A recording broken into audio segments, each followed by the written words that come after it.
চারপাশে বিক্ষোভ আর তার মধ্যেই গাড়ি লক্ষ্য করে ছোড়া হয় ইট পাথর। মমতা বন্দ্যোপাধ্যায়ের ওপর হামলার ঘটনা ঘিরে পশ্চিমবঙ্গে তৈরি হয়েছে নতুন রাজনৈতিক উত্তাপ।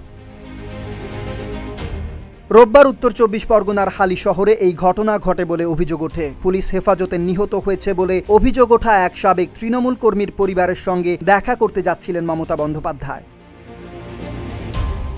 পথে বিক্ষোভকারীরা তার গাড়ি ঘিরে ফেলে। অভিযোগ, গাড়িতে কাদা ছোড়ার পাশাপাশি ইটপাটকেল, জুতা ও পানির বোতল নিক্ষেপ করা হয়। পরিস্থিতি নিয়ন্ত্রণে বিক্ষোভকারীদের দ্রুত সরিয়ে দেওয়ার চেষ্টা করে পুলিশ।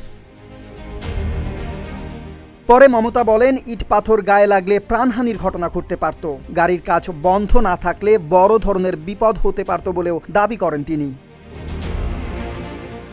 এদিকে তার সঙ্গে থাকা তৃণমূলের 2 সংসদ সদস্য পুলিশের ভূমিকার সমালোচনা করেছেন।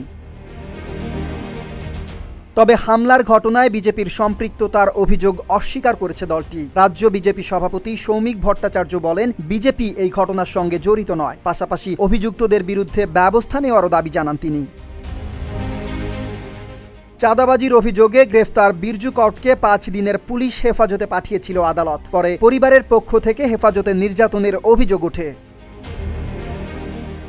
তৃণমূল নেতা অভিষেক বন্দ্যোপাধ্যায়ও পুলিশের ভূমিকা নিয়ে প্রশ্ন তুলেছেন। এই হামলার অভিযোগ এখন পশ্চিমবঙ্গের আইন শৃঙ্খলা পরিস্থিতি ও রাজনৈতিক সংঘাত নিয়ে নতুন করে প্রশ্ন তুলেছে। Desk report, Dhaka post.